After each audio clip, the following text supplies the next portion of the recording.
What's up, guys? It's KB. Make sure you subscribe to the Underground Sports Philadelphia YouTube channel. Click the bell icon down below so you don't miss a single video from us.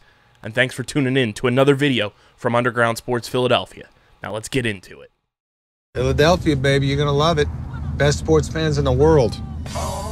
Actually, the worst, but that's what makes them the best.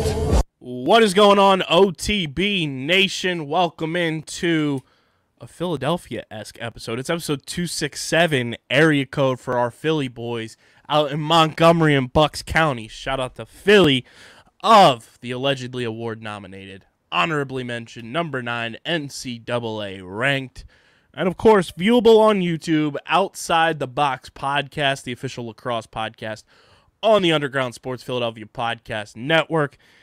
It's KB, it's Deej coming at you. We got tons of things to dive into this week from the NLL, the PLL, and the college ranks. But before we dive into all that, make sure you guys are following us on the socials at OTBLaxPod, Twitter, Instagram. We've been hella active on both of them things, so go make sure you're following us on both. Follow Deej on Twitter at SCS_NextGreat. Follow me at KBIZZL311. Both of those are for the tweet machine. Make sure you subscribe to the podcast. Apple Podcasts, Spotify, wherever you get your podcasts. We're there. Leave a 5-star review on Apple. Leave a 5-star rating on Spotify. It helps the show continue to grow. Helps more people find Outside the Box and Underground Sports Philadelphia. And, of course, subscribe to the Underground Sports Philadelphia YouTube channel. That's where you get full video episodes of OTB and every podcast on our network. Make sure you hit that like button. Click the bell icon. That's super important. We got 6 podcasts going out on this channel every single week. Click the bell icon so you don't miss out on any of the content. It's super important. Make sure, you're getting your daily dose of OTB whenever it comes out. We're currently, as of this recording, sitting at 420 subscribers. The YouTube channel is blazing. Let's keep it rolling. You see what I did there. By the end of the month, let's get to 430 at the very least. Keep it pushing on that road to 1K. Subscribe to the YouTube channel, youtube.com/@undergroundsportsphiladelphia. And go get your merch. If you want to support us absolutely and immediately and directly, get your OTB merch, phiapparel.co. Diggs, I'm talking to you. I tweeted you the link to the hoodie plus the promo code. Hopefully we see Diggs rocking an OTB hoodie that you can also be rocking. PHI Apparel Company, there's no doubt in our minds when you guys are going to your favorite NLL stadiums, when you're on the road, watching the PLL this summer, going to your favorite college teams games, you're going to stand out in the crowd with the unique designs from our friends at PHI Apparel Company. And those designs include official Outside the Box podcast merch t-shirt, the logo shirt, and, of course, the box hoodie. Go get them things. They're the most comfortable hoodies on the planet. You guys can use promo code Underground for 10% off any apparel when you shop online at phiapparel.co. That's how they know you're coming from us. So make sure you use that code at checkout. It's code Underground for 10% off at phiapparel.co. What's poppin', Deej? Made it through week 2 of practice. We are in a very good space. I like where this team is headed. We going into spring break. I'm a little scared that sticks are going to get dormant. But I really emphasize not letting sticks lay dormant. I really emphasize watching some lacrosse, getting out playing wall ball, maybe taking a little run. Kind of just want them to stay somewhat fresh so we can hit it hard for 4 days when we come back from spring break and then really win a game that Friday. We got a game that Friday after spring break. So we're in a very good space. We're trending in the right direction, and got to give a little props to myself and my assistant coach. We are easily the 2 best coaches this program have ever had, and we're trending in the right direction in terms of we have 25 kids on roster. This program has never seen 25 kids on roster, especially not at the beginning of a season. So shout out Jake Fales, shout out myself. KU Lacrosse is continuing to trend up, and it's only going to get better.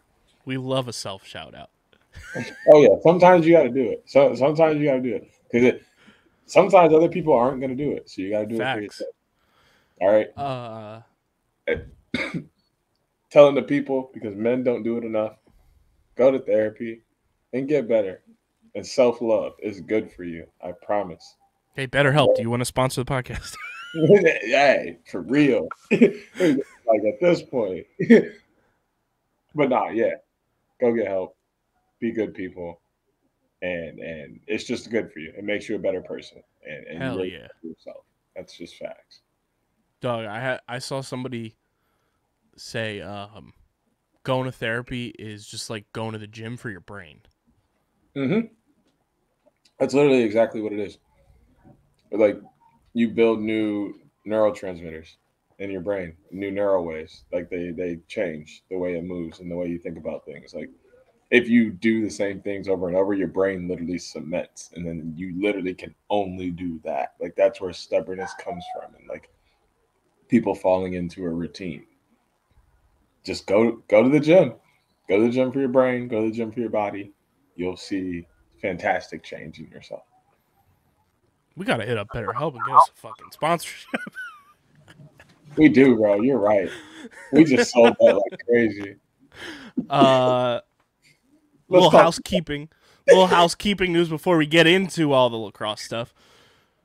Because I know some people don't listen all the way to the end, so I'm gonna give a little teaser here. We have 4 confirmed guests for this podcast. We don't have official dates yet, but we have 4 confirmed guests in the next couple of weeks coming back and coming on for the first time on the Outside the Box podcast. 3 returning guests. We announced one on Twitter when he signed his contract because I felt like it was equally important news that Jared Newman was making his return to the podcast. That one is known. And then we've got 2 of the 3 coaches, which I'm sure we can get AT in the mix as well. But Andy Copeland and Nat St. Laurent will be making their returns to Outside the Box in the next couple of weeks. And then I'll save the first-timer for the end of the episode. So stick around until the very end. Listen to the whole episode, god damn it. And you'll find out who's going to make a first appearance on OTB. But Deej, let's get into... It's worth it. It's worth it. It's worth it. Week 16 of the NLL in the books. It was a wild week across the board. And it went a little something like this. Calgary beats Saskatchewan in the St. Patrick's Day game 11-6. San Diego topped Vancouver 16-9. Philadelphia Wings lose a 1-goal game to the Georgia Swarm. We will definitely talk about that game for sure because I was there in person and there was just some like not okay things that happened in that game. Halifax, you nailed it. Pulled the quote-unquote upset over Toronto 14-12. New York tops Albany 13-10. Colorado pulls the upset in the championship rematch 13-8 over the Bandits. Panther City wins 11-8 over Vegas. And the Philadelphia Wings get it done on the back half of their doubleheader in overtime. 9-8 over the Rochester Nighthawks in a very entertaining game.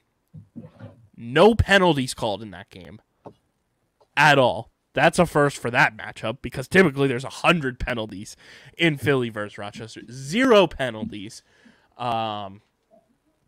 Things that stood out to me this week. We will also recap the 3 trades that happened at the trade deadline after this. But I'll start with that Georgia-Philadelphia game because I was there, witnessed some things.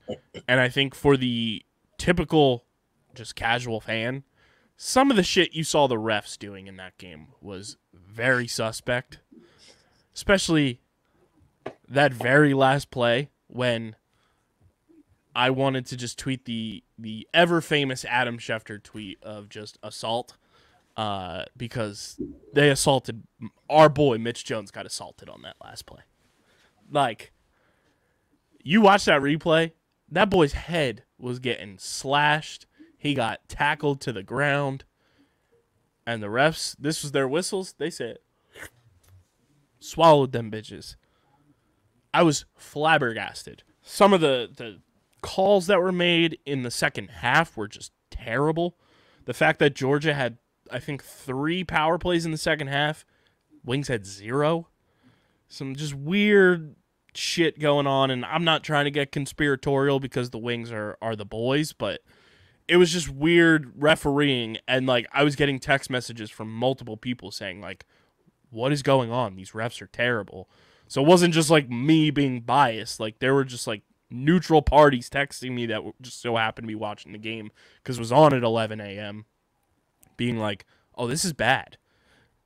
It was weird. And then the press conference after was just like, I don't even think we should have had it because the Flyers had a game at 5 o'clock and that was the clear priority to some of the employees at the Wells Fargo Center, which was very annoying. I could see the annoyance on the Wings employees' faces with some of the employees from the Wells Fargo Center. We were literally in a hallway with the backdrop set up and everything, and they were like, you have to keep the hallway clear. You have to keep the hallway clear as the Carolina Hurricanes are walking by us and the Georgia Swarm are trying to leave. It was just chaos. Like, probably shouldn't have even had it, to be honest. Like, especially, like, it was a loss, like, whatever. Like, we had, like, 90 seconds with each person. Like, I felt genuinely bad for the Wings PR people that, like, they had to deal with all of that, and then they'd had to get on a bus and go to Rochester after that. So that was brutal. That game was brutal to its core. And then the other, like, devastating part of that is Ryan Wagner gets injured at the very end, and nothing called on that either, as 2 of his teammates were literally, like, dragging him off of the turf. Like, it was just, like, it was tough to watch. Like, he couldn't put any weight on his feet whatsoever. And that led, I guess, to, you know, one of the trades that happened at the trade deadline. But hopefully Wags is, you know, okay. I didn't see any updates or anything. I'll see if there's anything on the transaction wire right now just to be sure. But it didn't look great. And hoping for the best for Wags because he's a core piece of this Wings team since the beginning, and he's arguably like 1A, 1B best defender on the team, so that's a tough loss. I mean, they bounced back pretty well, though, the next night, you know, in playing Rochester and winning a tough game in overtime.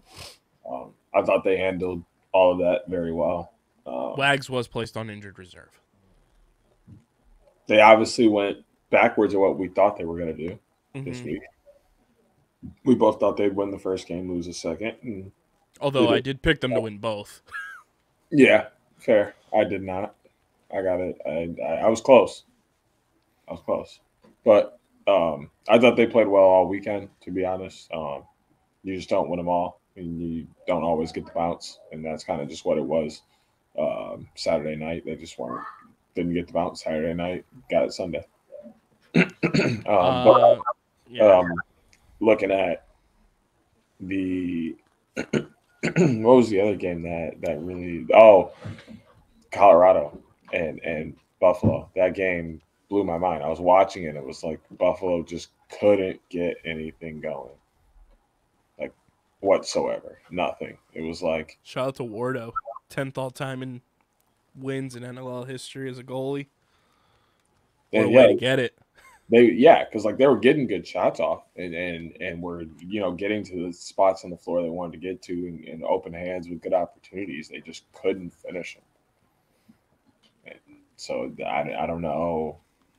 I think Colorado literally just has their number. I don't know if it's Dylan Ward that has the shooter's numbers or if it's just a whole team thing. That was a season-saving win, I think.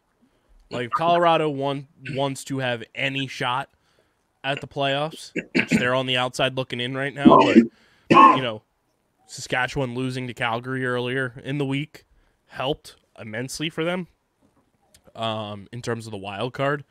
But I think that was a season-saving win for the Colorado Mammoth against Buffalo.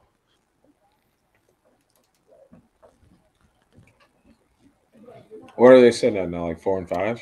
They are 5 and 6 and 6? they're 6-6. One game back of Panther City in the loss column, 2 back in the win column, so a game and a half. Or no, that'd be just a single game. But they're a game up on Saskatchewan. Saskatchewan's 5-7 now after losing to Calgary. And I think, if the season ended today, they would be the wild card because they're at 500. Over The Wings. Halifax? Well, Halifax is the 4 seed right now because of head-to-head against the Wings. Right. So Top 4 from the East make it, top 3 from the West. And then the wild card is the best remaining team. oh, okay. Okay. So because they're 500 and the Wings are 1 game below. Yep. That makes sense. Caught up. Calgary, big win. Big, put your dick on the table type of win, which we said they needed to do. They're 9-4. They're a wagon, man. They're a wagon. They're just clicking on all cylinders. Yeah, And they're it's playing well. so fun to watch them play. I mean, there isn't I told you this was going to happen when we were talking about it at the beginning of the year. I was like, I don't think this team – I was like, I arguably think they're getting better now because, Curtis Dixon was so much of that team. Now that he's gone, like Hayden Dixon, Jesse King, Zach Currier, they went and got Josh Currier, like all these guys. That changed their season. Oh, yeah, 1,000%. I think they're 6-1 now since they traded for Josh Currier, which is just insane. Yep. Shout out to the boy. Like imagine if Saskatchewan had a player like that. Well, they did. Could have been. I don't know. I think they're doing okay over there, especially compared to last year and what. They're kind of slipping up lately, though. Yeah, they have been. But what I was formally introduced to last year, this is very 10 times better than that. So we can take that as progress and look for them to be even better next year. But I really like where Calgary is going. They are a legitimate contender once again. 100%. And that offense is flourishing at a whole new level. And when you have an offense scoring goals in that way with a goalie like Christian Del Bianco behind them, it's pretty hard to lose games. Yeah, it was a wild week. Shout out to Blaze Reardon, too, the overtime winner in his backyard in Rochester. That was massive. That was definitely a big highlight there of the week. But this is what the standings look like, Deej. In the East, Buffalo clinches a playoff spot, first team to clinch. They are 10-3 at the top of the table in the East. Toronto at 10-4, Rochester at 9-4. Halifax is your 4 seed right now based off of head-to-head. They're 6-7. The Wings are 6-7. Big matchup coming up this weekend in Philadelphia there. Riptide sit at 4-9, Swarm at 3-8, and the Firewolves at 2-10. And then the West looks like this. The Seals are at 9-2, Calgary's 9-4, Panther City's 8-5, Colorado 6-6, Saskatchewan 5-7, Vegas is 4-8, and Vancouver is 3-10. It's just getting started, too. That's the fun part. We're going into week 17, 6 weeks left, and there's so much to still be determined. Which brings us to your State of the Fandom, brought to you by the homies over at Tomahawk Shades, the best small batch eyewear in the game. When Deej is out coaching lacrosse, when he's out and about on the town, going to work, all that good stuff, he's rocking his Tomahawk Shades sunglasses. And when we're staring at these screens like we always are, whether it's computers, TVs, phones, you should be protecting your eyes from those harsh and violent blue light rays coming out of your screens. Tomahawk Shades can help you with their Blue Light Plus glasses. So go to tomahawkshades.com, who also have prescription lenses, and use promo code USP when you check out, when you're buying your sunglasses, your blue light glasses, and everything in between. You get 25% off your order at tomahawkshades.com. That's promo code USP for 25% off at tomahawkshades.com. Deej, let's talk fandom. Let's talk your state of the fandom. How is it looking after week 16? Has anything shaken up? Like I mentioned not too long ago, Calgary is continuing to work their way up the chain. Obviously, Grayscale has a little special place in my heart. Teal turf, too. Yeah, and the teal turf, Couriers. I mean, hey, they have a lot of good things they got going over there.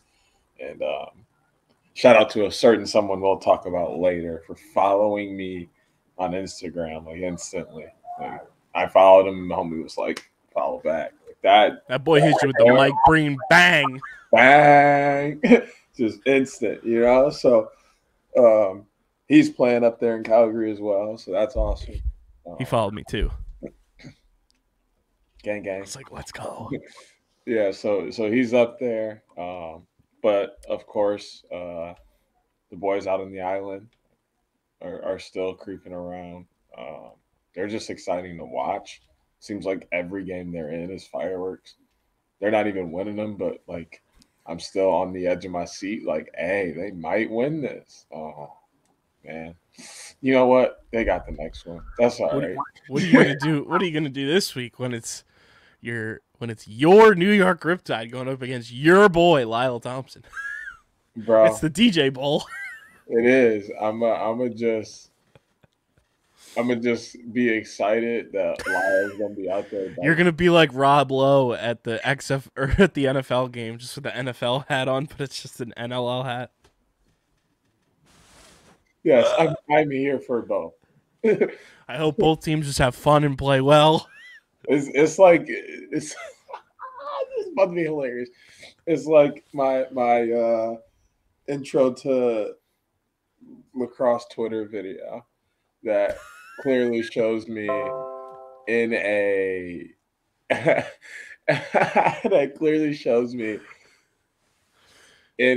Trevor Baptiste jersey with a Marcus Holman jersey wrapped around my neck. Which is very funny because each other. Jeff Teat plays for Atlas, who also plays for the Riptide, and Marcus Holman now plays for the Cannons with Lyle Thompson. Yes. Full circle moment here. Yeah, but I have solidified that at the best the Wings can be a backup / East team I root for if I decide to pick a team out West. We gotta have something. The banter for game week, I just need it. I can't do it. We like the same team in the PLL, and there's just not enough there. I need it. It brings good vibes, and then when it's down, It's melt down. Like that's content, baby. That's content. Nah, bro. I want to be able to come in and you be down, and I'm just like, ha ha, we're out here, baby. I need it. So that's that. I have knocked the Wings pretty much out of my favorite team. Wow, I can't wait to tell Trevor and Blaze this weekend. Hey, it's not even like that. Don't do that. You can't do that because I'm not there to defend myself. I gotta be able. I'll FaceTime you and be like, "Yo, you hear this?" I'll be like, "Look, y'all, me and KB don't get to argue enough. We can't like all the same teams." Well, it'll definitely be different for college. Yeah, maybe you'll actually watch when you get a team. That's why I'm on a recruitment tour. You got to pick a Big recruiting 10 me. You got to pick a Big Ten team if you don't pick a Big Ten team. Nobody's recruiting me though. I know, but if you don't pick a Big Ten team, you have to pick one so that I like actually get to like watch your team play against my team every year. Because, well, I said once I pick a team, we've got to set up with those athletic departments that they just play each other every year. I am inadvertently a Michigan fan, so do your thing. We'll get to the recruitment tour because I think I'm adding another team into the mix just based off vibes. Ooh, okay. But yeah, maybe if Buffalo decides they want to follow or San Diego, they can get in on the mix. But until then, I'm kind of really looking at the boys way up way up north in the grayscale. There it is, which I think brings us to our Week 17 preview. Actually, no, it doesn't. We're kicking it back. We got to talk about these trades. Yep. 3 trade. See, it was such an uneventful trade deadline that I forgot about it. 3 trades happened at the NLL trade deadline on Monday, involving the Philadelphia Wings and Panther City, involving the Colorado Mammoth and the Las Vegas Desert Dogs. Whoa, blast from the past. I'm looking at the transaction wire right now, and the Halifax Thunderbirds have released blast from the past, Matt Gaudette from the holdout list. I'm trying to find when. Here we go. So yeah, Panther City and the Wings, the Desert Dogs and Mammoth, and then the Mammoth and Saskatchewan all made trades with one another. Panther City traded Liam Burns to Philadelphia, so Liam Burns back in a Wings uniform, for a second-round pick in the 2023 entry draft, which is, in fact, Albany's second-round pick, so it's almost like a late first-round pick at this point, for Liam Burns, which I love that trade for both sides. Panther City gets a quality draft pick for, like, a big character and big team guy in Liam Burns. The Wings get a original defenseman back from the first 2 seasons of Wings Lacrosse being back.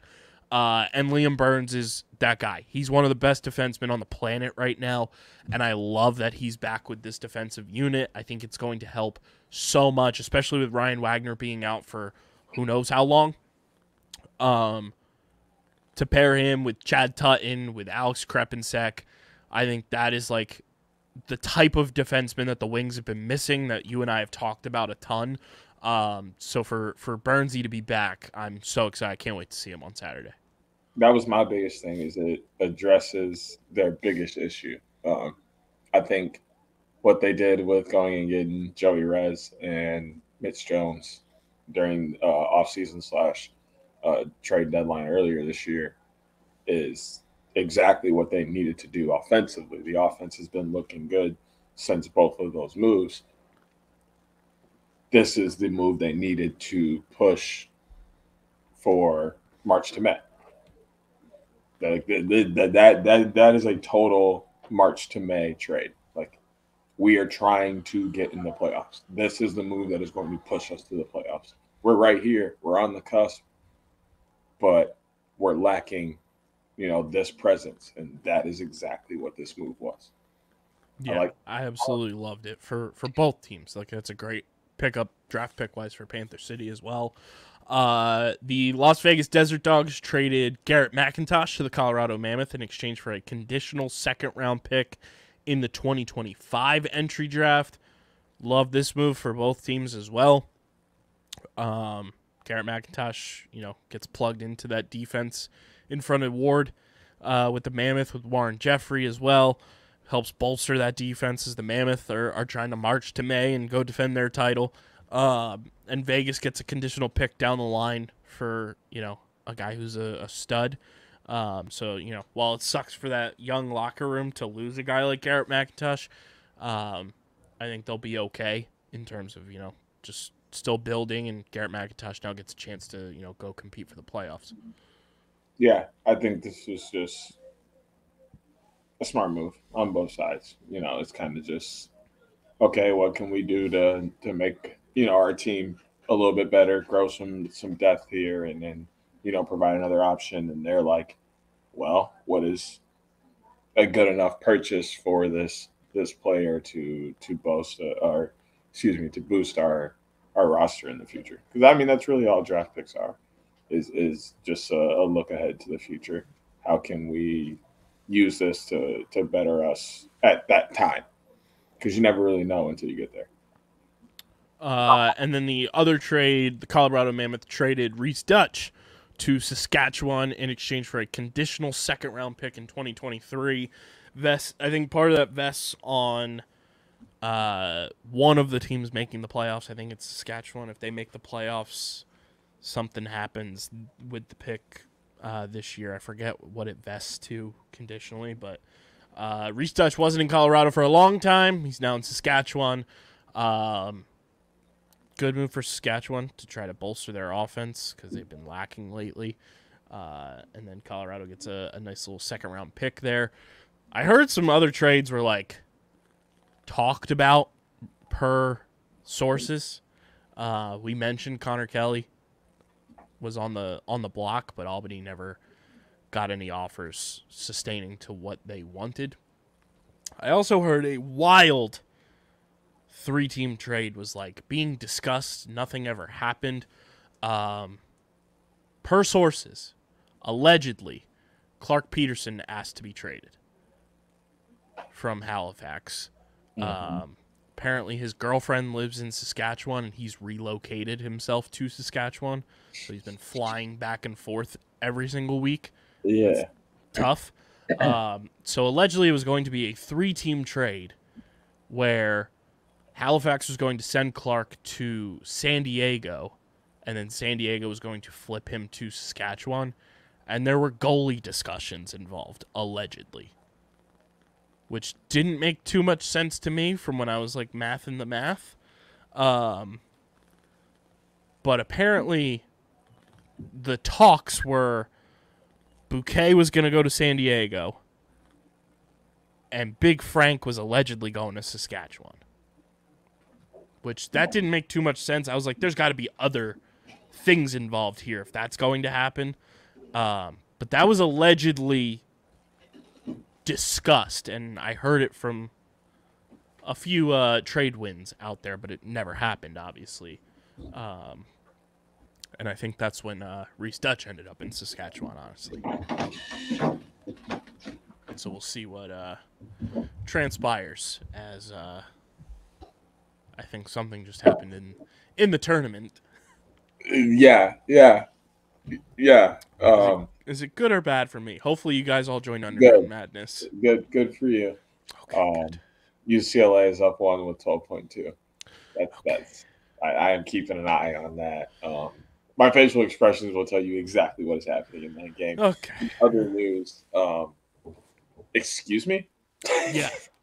That is just ludicrous. Yeah. Like asinine. Like just any word for stupidity that you can find out there.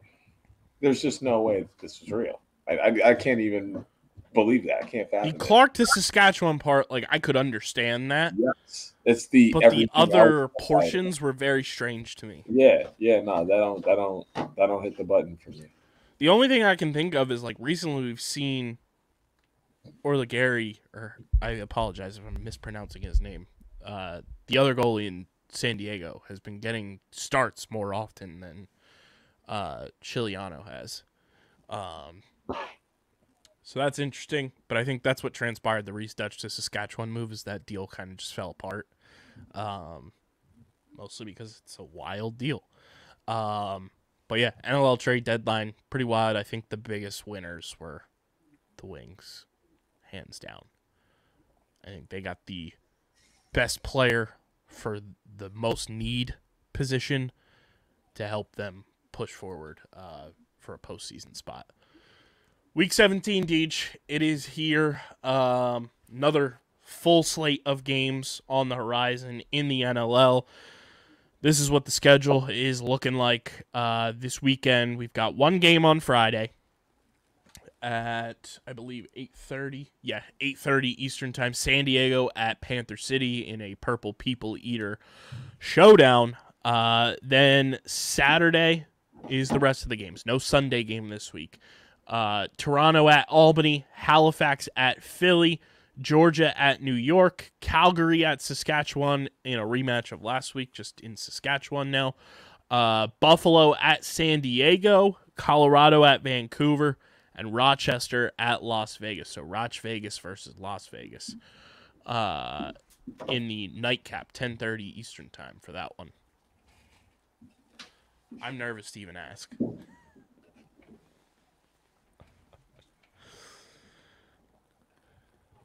Okay, yeah, I'm just gonna. That's the episode, everybody. Hope you enjoyed. Subscribe. No way. Ain't no way that just happened. I fucking hate Gonzaga. Anyway, yeah, I kind of like a lot of these matchups we have on the dock this week. You know, there's a rematch. It's always good when we get the rematch back to back weeks.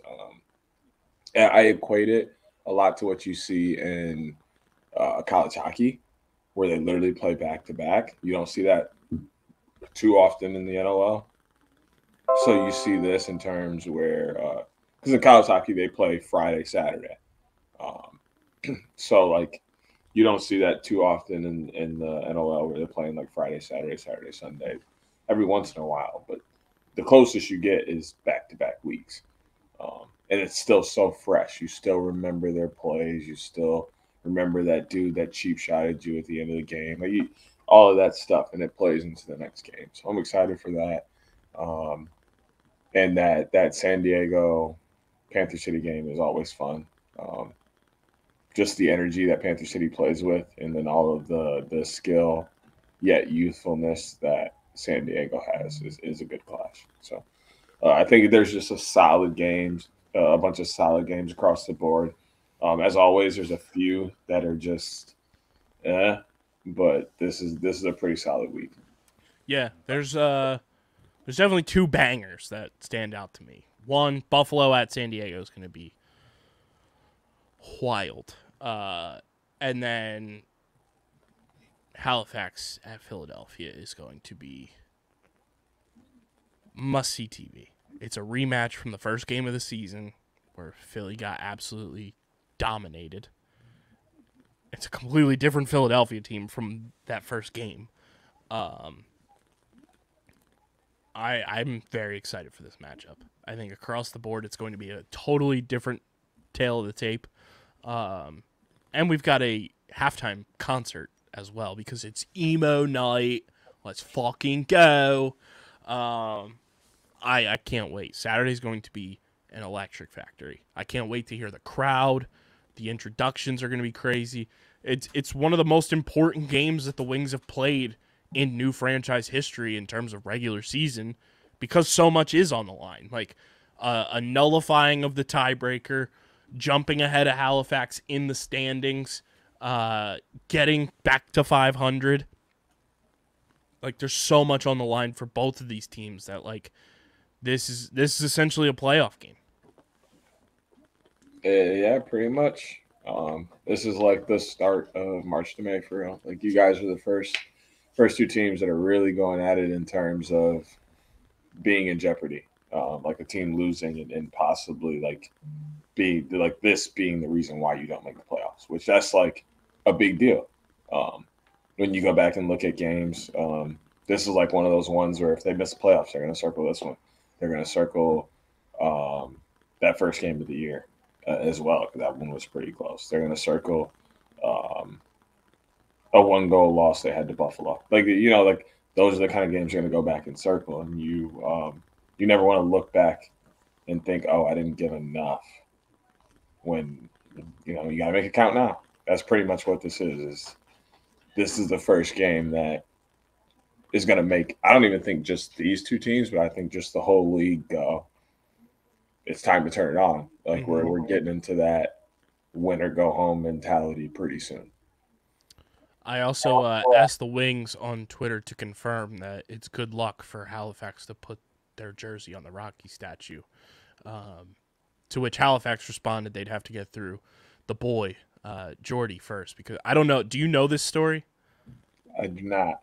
So in 2017, when the Eagles were going on their Super Bowl run, Jordy stood outside of the Rocky statue like night after night because he lived down the street from the Rocky statue and defended the Rocky statue from anybody that tried to violate it. That is. So Halifax said that they'd have to get through Jordy first, and then Jordy responded, me attacking anybody trying to defame the Rocky statue, and it was an old NLL highlight gif of somebody getting absolutely laid out. But yeah, Halifax, it's good luck. Go put a jersey on on the Rocky statue. It's totally good. Like, bring your fans to the art museum steps. It's good luck. Ask Vikings fans. They know very well. They'll know. Have your fans make a weird song titled "That's What's In." Padres fans know very well about that one. That's a good. I mean, they already started. They made a poster that said "Dreams and Nightmares" on it. Hey, yeah. You texted me immediately. I was like, "Don't they know?" Like, that's just not smart. You don't reference Philly when you're playing Philly. You just don't do that. You don't do it. Like, your song is Maxine. Like, you want to play? You can't take Meek Mill. Like, get out of here. Meek of all people, come on. You would have been better trying to do some Uzi. Even then, like, Uzi would clown you. Uzi would walk out with the wings during intros. I just want to rock. Oh man, I'm excited. And Rosie's gonna be at the game too. Chris Rose is gonna be at the game because apparently he's a Halifax fan. So okay, have some friendly banter there with Rosie on Saturday.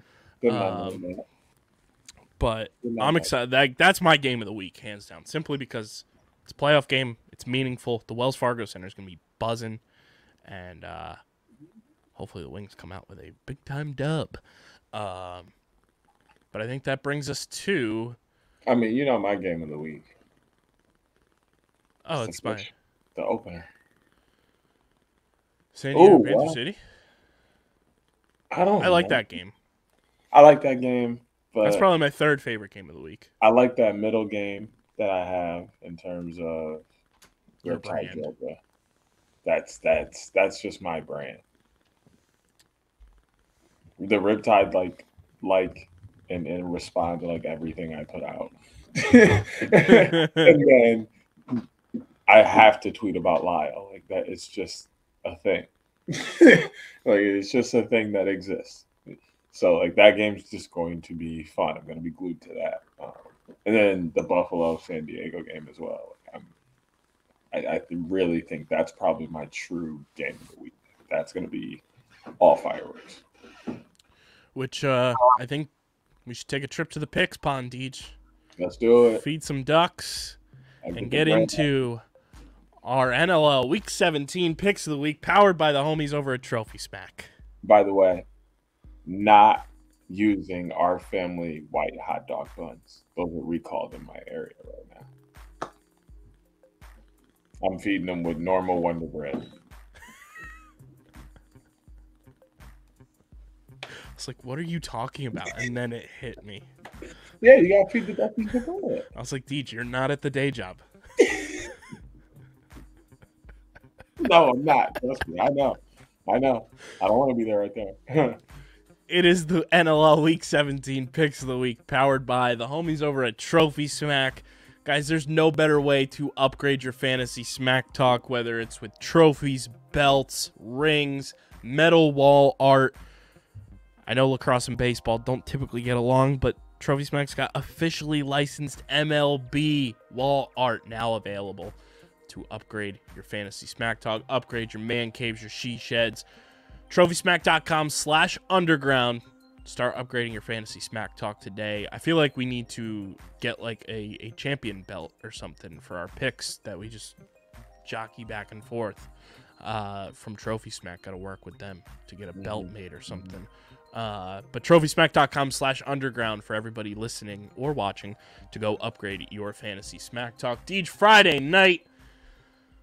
Things get started for Week 17. San Diego at Panther City in a battle of the Purple People Eaters. San Diego, not in this game, wearing amazing jerseys this weekend, by the way, too, in their game against Buffalo. But in Panther City, both teams playing relatively well. This one's a tough one to call, in my opinion. Like, both teams playing very well. Panther City plays very well at home. They've got that dynamic duo of Donnie and Malcolm down there doing the damn thing. Callum Crawford in the mix. Like, they've got guys playing so well that everyone forgets about Patrick Dodds. Which is crazy. San Diego, obviously, the Super Seals still chugging along. I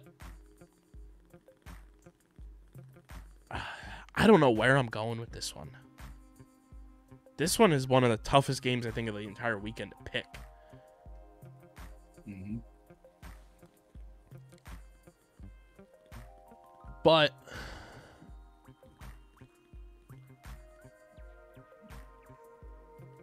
let's get crazy.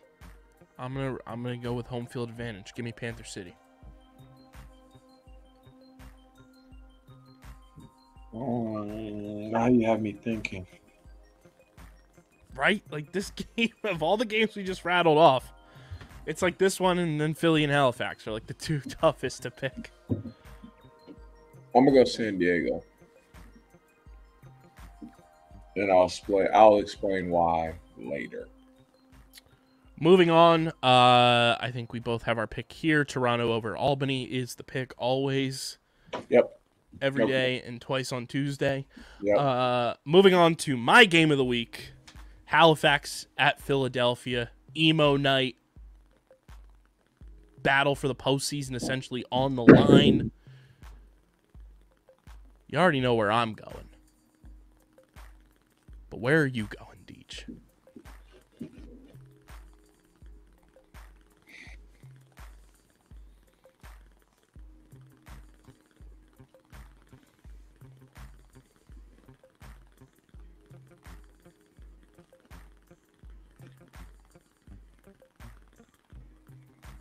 Halifax, because ironically, they've been losing a whole lot of home games you've been going to. You know the home games they've been losing. But the games that friend of the program, Sarah Griffin, has been to. Don't try to put it off on her. I'm just saying, you want to talk about math? Shout out to Hutton. You want to talk stats? Sarah, I believe, has been to 3 Wings games in her entire career. Wings are 0-3 with Sarah in attendance. I mean, yeah, she's not helping, but I don't. The math you ain't seen that many. Is wins. mathing. You ain't seen that many wins this year. Seen more wins than losses. I don't know. What's their home record? I can look that up for you. I feel like you might be pushing it though.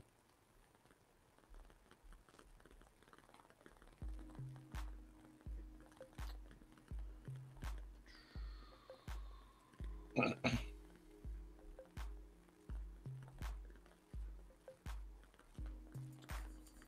I can pull it up. So they...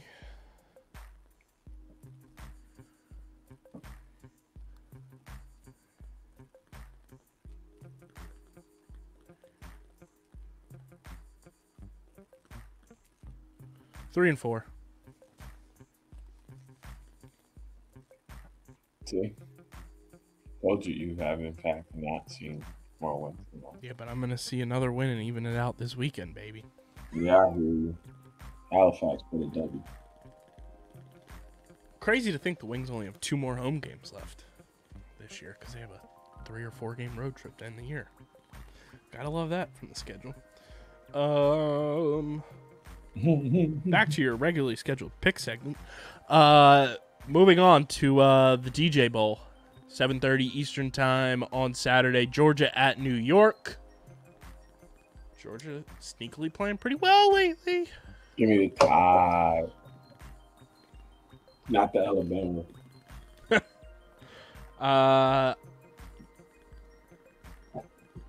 I'm going Georgia.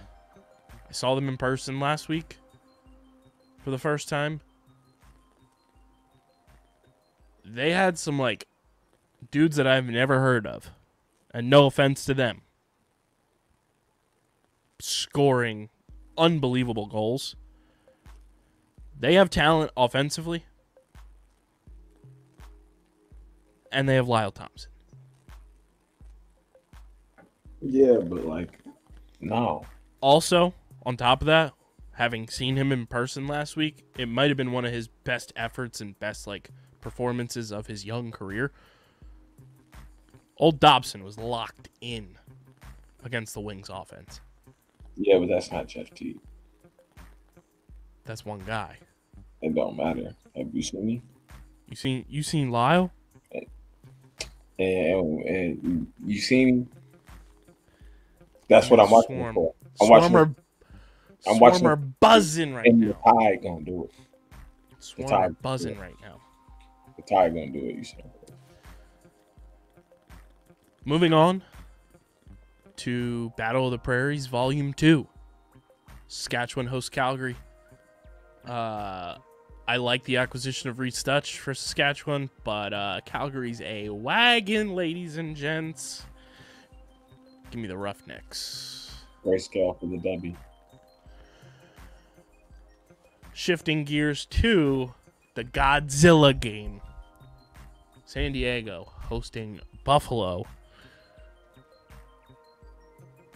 I don't know. Buffalo's locked in. They clinched a playoff spot. They're going out west. San Diego's rocking beautiful jerseys. They're at home. Their home field advantage has started to really turn into something a bit out there. I'm going with the Seals. I see Buffalo bouncing back from their loss to Colorado this week. And the Seals play back-to-back. That's tough, especially against a team like Buffalo. Moving on to Saturday night at 10 Eastern time as well. Also, just want to give a shout to this team before we both probably pick against them. Vancouver. Job well done on the mascot. Job well done. One of the best things they've done all year, outside of trading Mitch Jones to Philadelphia. And they just blew somebody out not too long ago, too. And we were like, what? Yeah, Vegas. But Timber is electric. Phenomenal mascot choice. I love that. But that being said, give me the Colorado Mammoth to beat Vancouver. Yep, no question. And then the final game of the weekend, 10:30 Eastern time. It is Roch Vegas at Las Vegas. Nighthawks, Desert Dogs. Sorry about it. I'm going with Connor Fields and the Rochester Nighthawks. Even with Curtis Knight on injured reserve, I still think Rochester has the firepower offensively to go out west and get the dub. For the same reason that Buffalo's going to win their game. Bounce back from their loss against Philadelphia. So here's what the picks look like. I'm going Panther City. Deej is going San Diego. We're both going Toronto. I'm going with the Wings. He's going with the Thunderbirds. I'm going with the Swarm. He's going with the Riptide. We both have Calgary. I'm going San Diego. He's going Buffalo. And then we both got Colorado, and we both got Rochester. And those are your NLL Week 17 picks of the week, powered by Trophy Smack. DJ, I think before we shift gears, I think I should give you the floor. CFO Margie came over the top at you on Instagram from the clip from last week's episode that we put. Do you want to address you having a seizure or not having a seizure?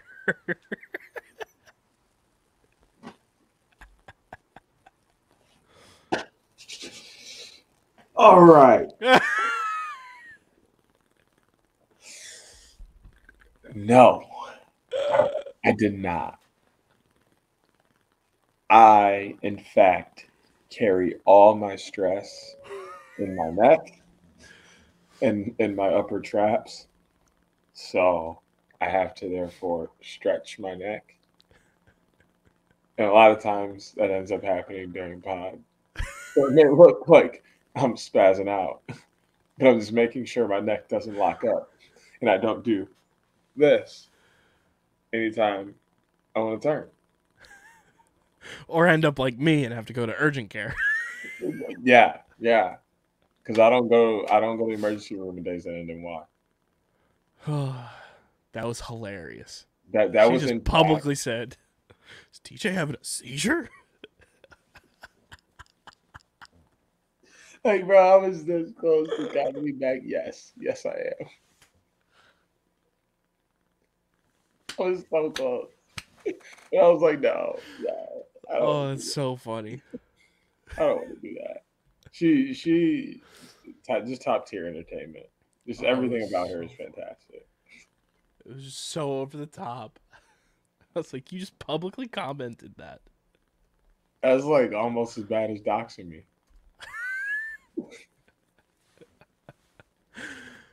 Speaking of Docs, he's got a new teammate, PLL Free Agency. That's called a segue, ladies and gentlemen. Oh my god! Don't do that. They know what a segue is.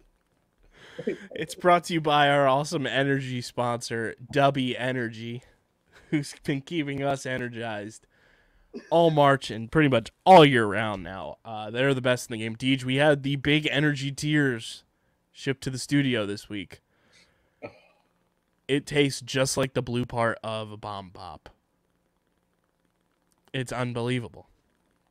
Dubby's the best in the game. It was formulated to give you focus and energy with no jitters or crash, and their formula contains vitamins, amino acids, and nootropics, including the patented Neuro Factor, which has been clinically tested to enhance brain performance by up to 143%.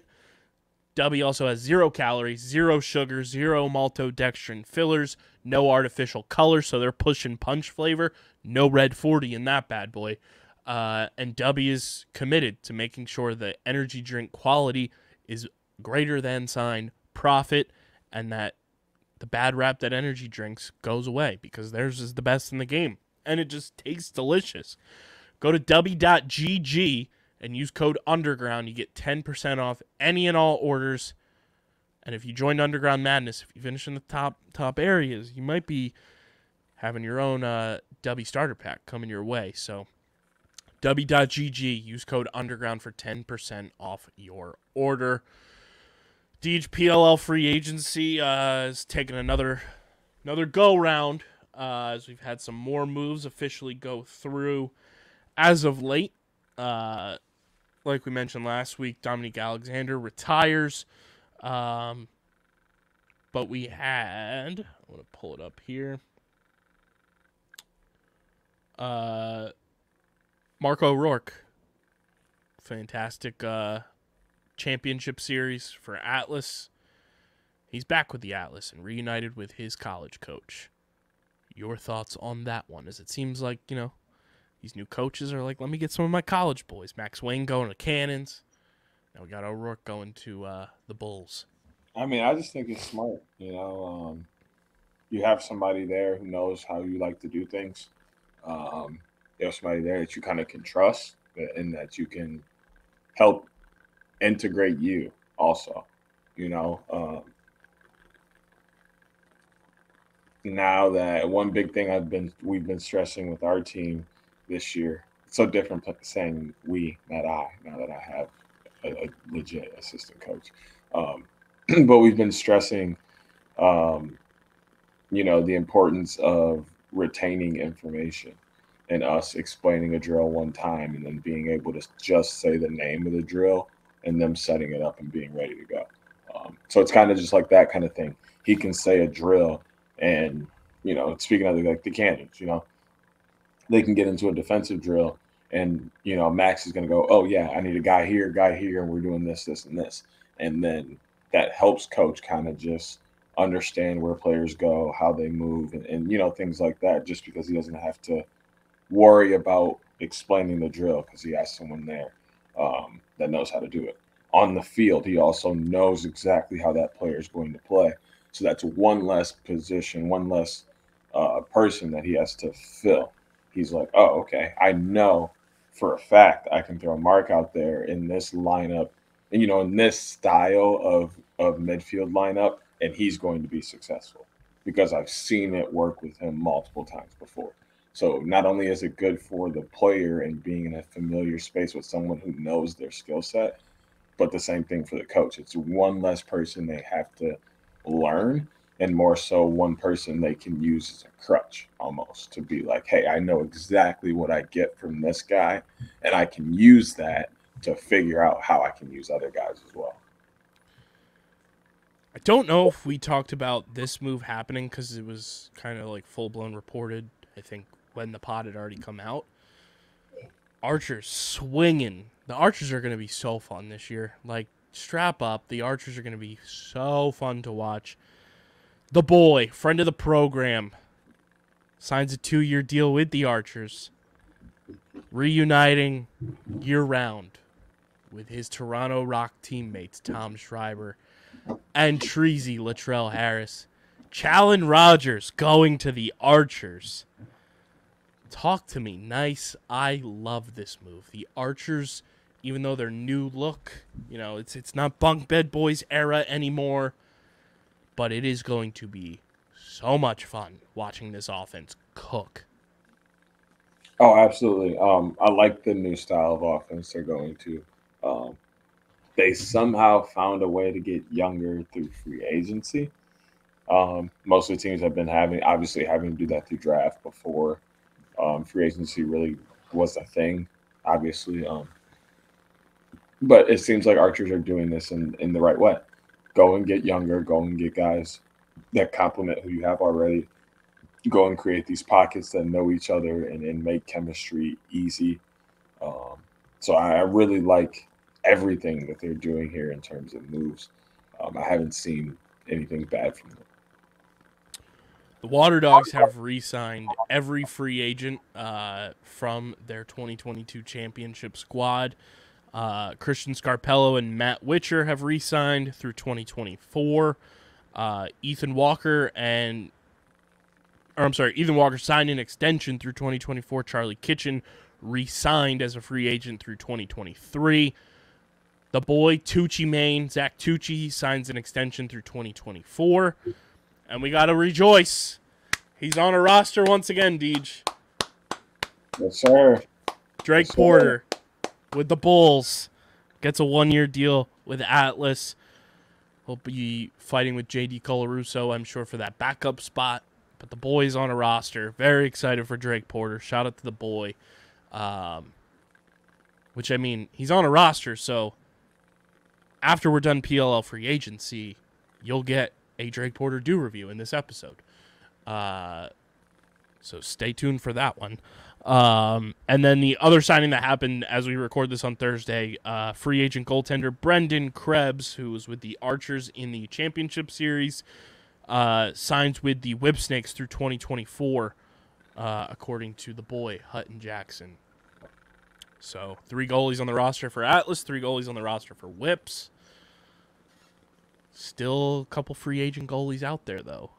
Nick Morocco, Jack Kelly.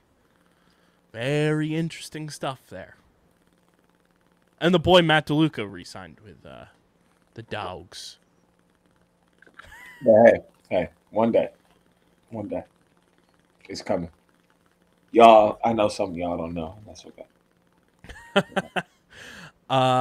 Sit tight. We're going to kick to the past with a Drake Porter do review.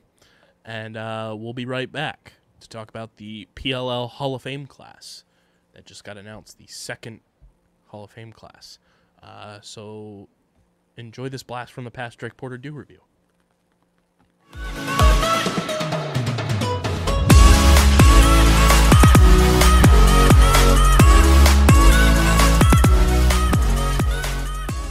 What's poppin', everybody? We're recording this in the future, so not in the future. This is being seen in the future.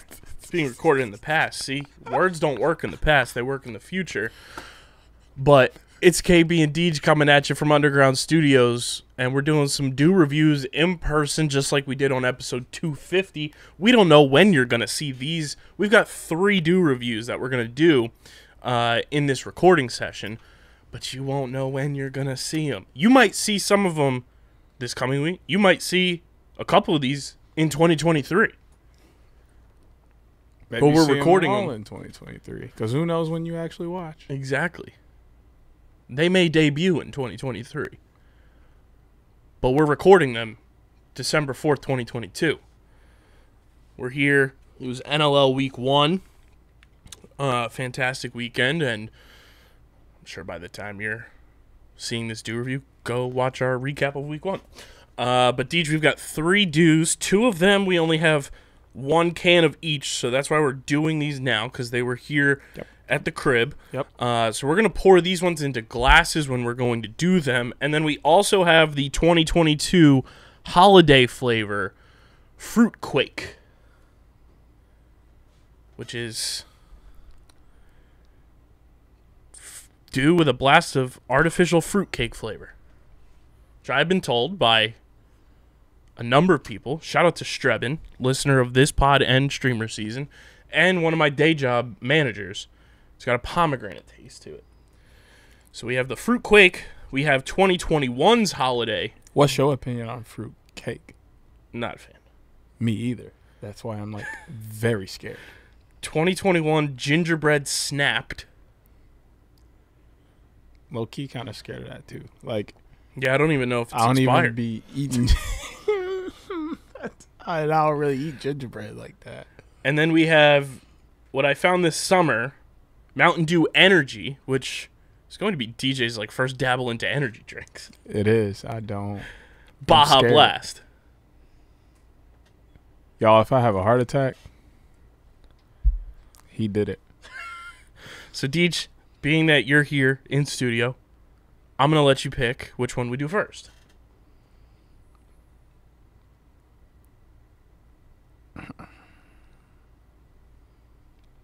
I think we should save what we believe will be the best for last. Okay. Won't say what that is. And honestly, you kind of broke the water with it possibly being expired. So I guess we got to go with gingerbread. This is one we've been sitting on for a while. Over a year. Literally a year. Like, I think I got this Yeah. in January or February of 2022. So, like, damn near a year I've had this chilling here. So here's the first one. We're going to crack this open. Still a solid crack. I'm going to give you a sniff, as we always do. You got to get the aroma in your nose. It smells like gingerbread. Wow. It's Strongly. wild. It's Like, wild. it's a strong gingerbread smell. Whew. Like they dropped a gingerbread cookie It smells in like there. something else, too. I can't put my nose on it. All pun intended. Right? It smells like something that, like... Lemony. Yeah, something. Artificial gingerbread flavor. So we're going to pour this one into a glass. Still has the carbonation. So there it is. That's good to hear. That's a Somehow. wild looking... That was not the color I was expecting. What color were you expecting? I thought it was going to be brown. You thought I was going to drink that? That is nasty. So here we go.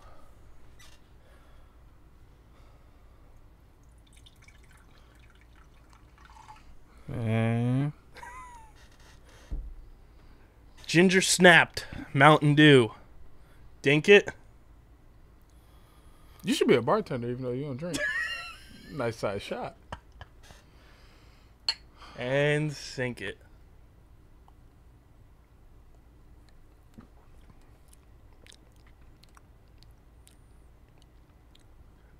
It's not great, but it's not as bad as I expected. It has that, like, ginger flavor to that gingerbread flavor. Like, bro, this tastes straight like a gingerbread cookie. It does. Like, I could probably finish about 2.5 shots of this, and I'm good. It's not awful. I just don't like gingerbread. Agreed. So, like, that's what it is with me. Like, For it's me, not liking gingerbread and It's- saying it's not awful yeah, is yeah. saying a lot.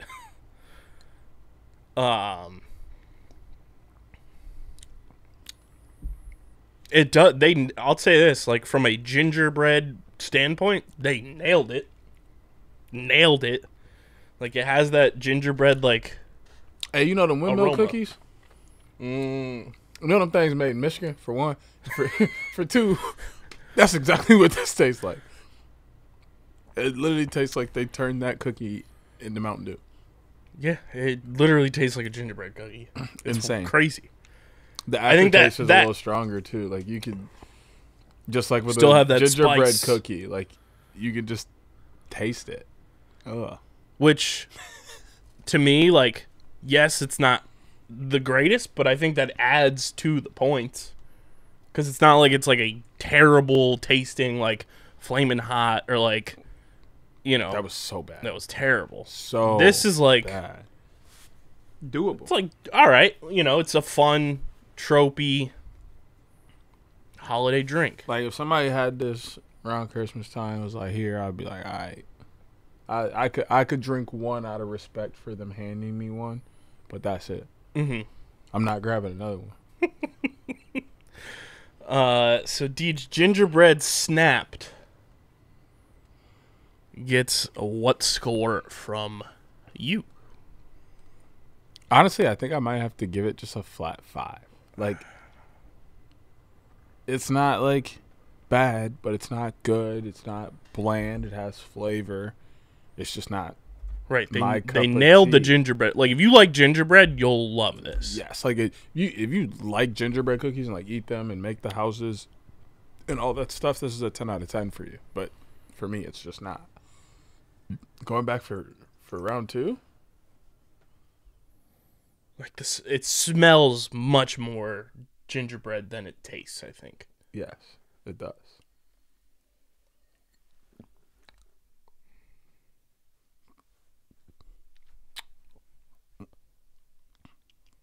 5.2. I'm giving it the extra 0.2 for the scent, the taste, and then like you said, it's like just right down the middle. It's nothing spectacular. It's very holiday. Like, if this wasn't Mountain Dew per se, or like if it wasn't stupidly, I want to try this like heated up. Stupidly. I prefaced myself. You mean like warm or like hot? Like warm. Like 20 seconds in the microwave. That's hot. Hot would be like a minute. You don't put pop in the microwave, so that's hot. Warm is just letting it sit out. Like, this is a warm pop right here, dog. Like, stupidly, I prefaced myself. 5-1's the overall score. you look though. like you want a hot toddy too. It's ridiculous. 5-1 is the ginger snapped score. There you have it. We finally knocked that one off the list. Yep. And it 5-1. is what it is. Yeah, it's very mid. Very mid. As Word of the weekend. as previewed by the score. Word So of the weekend. there is this week's Drake Porter Dew review. Mountain Dew, sponsor us, damn it. Back to the show. And we're back. PLL Hall of Fame class, Deej, got announced as we record this today on Thursday. Kind of from the clouds. I don't know if it was like full-blown announced that was going to be happening. But here is your second Hall of Fame class, 2023, that will get inducted, I believe, this year in Baltimore. So we've got Jesse Hubbard, Ryan Powell, Ryan Boyle. Obviously, that was announced during the championship series. Brian Spallina, Roy Colsey, and Greg Catrano, all going into the Pro Lacrosse Hall of Fame 2023's class. Did you know more about this era than I do, obviously, because I didn't start watching the sport until 2018, so I've been backtrack catching up, but your thoughts on this class? It's so weird to say that this class stayed on par with last year. last year's class was like unreal due to it being the first year's class that the PLL was rolling out.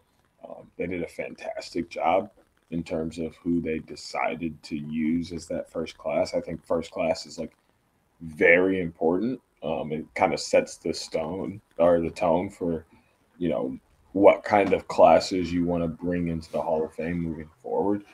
And somehow they didn't get like this class isn't better than last year's class, but it's not significantly worse. It's almost on par. They did a very good job of recreating or almost recreating what they had last year in that Hall of Fame class. I think the consistency of this list is very important. There's a way that they found a way to hit every part of the game and found a way to hit some of the best from a time period where there's multiple time periods represented. It's not just guys from early 2000s, not just guys from the 90s. There's some 50s or not 50s, some 70s guys in there. There's an 80s guy, 90s, early 2000s. Like just the mix in terms of when these guys played their best ball is the part that I really love. Yeah, it's gonna be fun to watch these guys get inducted. I believe it's in Baltimore this year, if I'm not mistaken, which I'll be at for sure. Sucks that you have to miss Baltimore again. Yep. I'll have a crab cake at Jimmy's for you. I think they move it on purpose so I can't go. Keep DJ out of Baltimore initiative. Bro, we're about to have to just start hashtag let DJ go to Baltimore. Free Deej. What did he do? Oh, nothing. He just can't go to Baltimore. He's annexed from Baltimore. But you know what you're not annexed from, Deej? Your college lacrosse recaps. Give us the rundown. Week 7 in review. Let us know what we got to look forward to coming up as well. It started off with a bang Friday night, as we know. North Carolina Duke getting into it. Duke taking care of business handily, 15-8. But homie from Duke or from North Carolina, I don't know if you saw it. It was all over Twitter, Instagram, and stuff. Went dummy with the solo dodge all the way through the defense. Ended it on crease with a nasty behind the back as he was getting folded up like a lawn chair. But he finished, and it was just gross. One of the toughest lacrosse plays I've seen in a long time. And he did it again later the weekend. Kid's just insane, for real. John Hopkins and Navy was also a little fun to watch. The John Hopkins offense is continuing to get a little more exciting to me. And obviously anything Xavier Arlene does on the lacrosse field is fun. Harvard beat Brown in overtime. I caught the end of that, which was fun to see Harvard kind of move the ball around offensively for a little bit and get into their groove before they scored that goal. Georgetown took care of High Point 22-10. No problems there whatsoever. Shout out number 1 team in the country, Notre Dame, coming in and wiping Michigan 18-8. It's a tough loss. But if you ask me, only losing by 10 to a team as good as Notre Dame, that is the number 1 team in the country, I'm cool with that. I think Michigan is continuing to trend in the right direction. And, of course, they want to be competitive in this game due to history and everything, but I don't think they absolutely hate the result of this game either. Princeton and Penn went to overtime. I caught some of that game. Penn, Sam Hanley is just good. Y'all see what Joe says. And with the number 1 overall pick, the PLL Atlas Select, Sam Hanley. It's literally that simple. Drexel beating Townsend in overtime, I did not see. Those two, like I mentioned last week, always have fireworks between each other. So that's exciting. This is the game that made it clear cut that Notre Dame is the best team in the country, considering Maryland beat Virginia in overtime, but Notre Dame beat Maryland. So common sense, right? Notre Dame, Maryland, Virginia. I like it. Cornell whopped. Yeah, whopped them. Ridiculous. Absolutely insane. 20-10. It wasn't even close, even from the beginning. Cornell looked like they were totally different. Lacrosse team didn't deserve to be out on the same field as Yale in terms of they needed to have better competition out there. Yale was very sluggish. I'm going to be watching Ivy League play because they did not show up outside of the Ivy League. So their interconference play is going to be very interesting. Marquette looking very good against the Big Ten, beating Penn State 12-11. They beat Michigan earlier this year as well. Who else played this weekend that we want to talk about? There was something on Sunday. North Carolina beat up on Dartmouth bad, 25-7. Denver beating Ohio State. They had them up. They were beating them handily most of this game. And then Ohio State creeped back. Just wasn't enough. Ended up winning that one 17-12. And Hopkins going 2-0 on the weekend, beating Delaware 12-10. We had Monday night lacrosse. It was Duke taking on Air Force. That wasn't anything to write home about. But Andrew McAdory and Dyson Williams continue to show that they're great compliments to Brennan O'Neill. Syracuse made a mockery of St. Bonaventure, pretty much 22-6. They got everything they wanted in every kind of way. Don't say anything too early, but shout out the Nova train. They beat up on Navy 17-6, and Dartmouth getting back in the win column. 18-9. Harvard dropped another game to Boston U 15-11. And then North Carolina winning again 16-9 against High Point, which is a huge win for North Carolina. If you know anything about the history between High Point and other North Carolina schools, High Point is continuing to shock them in lacrosse games, constantly beating Duke and North Carolina, sometimes beating them in the same season. So this is one of those hump games that they were able to manage and not drop like they normally do in the past. Looking at this weekend, starting tomorrow, as you guys will be hearing this Friday, we had nothing for the past 2 days. Nothing Thursday, nothing Friday. Lehigh and Georgetown will be decent. They always fun when they get together. Big Ten play is starting, and so is ACC play, it looks like, here and there. So that's going to be fun to get into. Penn State, Maryland. I got Maryland easy there, no question. Hopkins and Michigan are playing. It's hoorah night at Michigan, so I won't be in attendance whatsoever. But that one's going to be a good one. I am still rooting for Michigan, but I have a strong feeling that game will be streamed on BTN Plus, and I won't be watching that. I'll be scoreboard watching, which is just enough for me. Virginia, Notre Dame, probably game of the weekend. Circle it, circle it, circle it. I'll be watching that one. Yale and Princeton, Providence, North Carolina. Duke will probably beat up on St. Joseph, but hey, never, ever count out the St. Joe's. Those Hawks always play hard, and wouldn't be surprised to see them give Duke a game. Merrimack and UMBC will be a good game.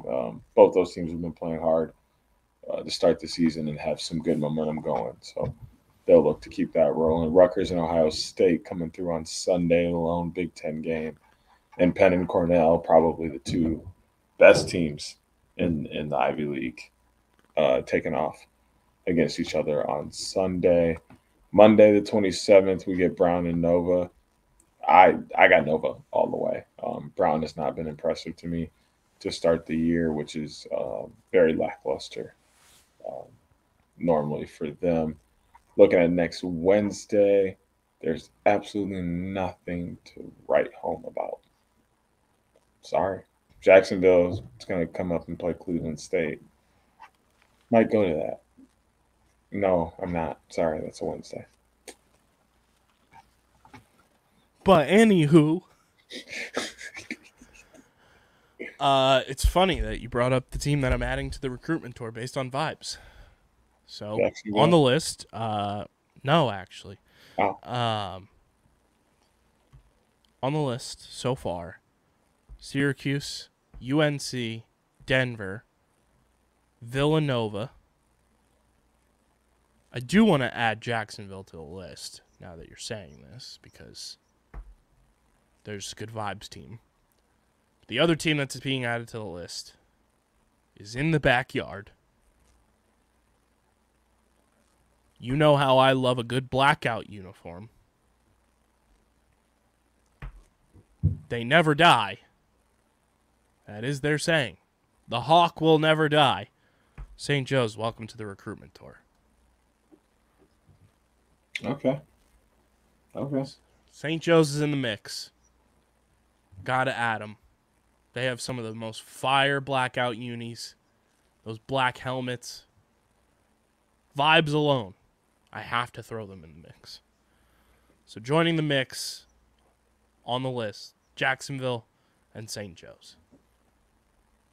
Did you see Denver's, or not Denver, Delaware's blackout? I did not. They had a blackout helmet, black jerseys, yellow and blue trim. Looks really good.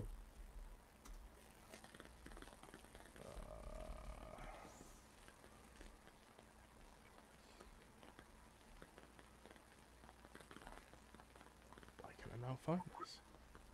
It was on their Twitter. Might have been. It should be. It was this weekend? Yeah.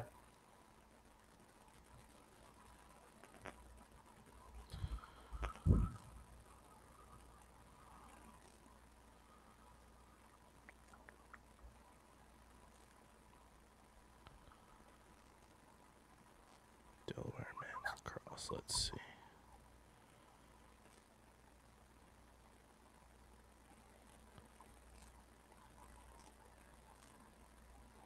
Oh, those are fire. Make them permanent. Make those permanent. Those are gas. I'm sure they will. Those are gas. I like them a lot. Those are gas. And I like the blue mask on the bucket. You know what? Just on that, they're getting thrown in the mix too. 3 teams added to the list. The vibes teams of the week. The vibes. So there it is. Update on the recruitment tour. That's all we got for you guys this week, though. Enjoy the NLL matchups this weekend. Enjoy the college games this weekend. But make sure you're following us at OTBLaxPod. Twitter, Instagram. Follow Deej on Twitter at SCS_NextGreat. Follow me at KBIZZL311. Subscribe to the podcast feed. Apple Podcasts, Spotify, wherever you get your podcasts. Leave a 5-star review. Let's get to like 135-star reviews. We're super close. Let's make that happen. Leave a 5-star review. It really does help the show continue to grow. Helps more eyeballs and ear holes get on the OTB train. And subscribe to the Underground Sports Philadelphia YouTube channel. YouTube.com/@UndergroundSportsPhiladelphia. We're at 420 subscribers. Let's get to 430 by the end of the month. Let's make that happen. Go subscribe. Click that bell icon. It really will help you so you know when new episodes of OTB drop on YouTube. You get a notification immediately. Like I have it turned on my personal YouTube account. It goes immediately as soon as I hit publish. So go subscribe. Be a friend, tell a friend to subscribe to the YouTube as well. Comment college teams that you want on my recruitment tour on the YouTube channel in the comment section. And go get your merch. PHI Apparel Company, the best in the game. Get your OTB hoodies, shirts. We're working on some more merch options for the spring and summer. So get your merch, phiapparel.co, code underground. Get 10% off and make sure you use it so they know you're coming from us. But this has been episode number 267. Shout out to Montgomery and Bucks County of the allegedly award-nominated, honorably mentioned, number 9 NCAA ranked, and of course viewable on YouTube, Outside the Box Podcast, the official lacrosse podcast on the Underground Sports Philadelphia Podcast Network. For Deej, I'm KB. Till next time, we're getting the heck up out of here. Peace. Peace.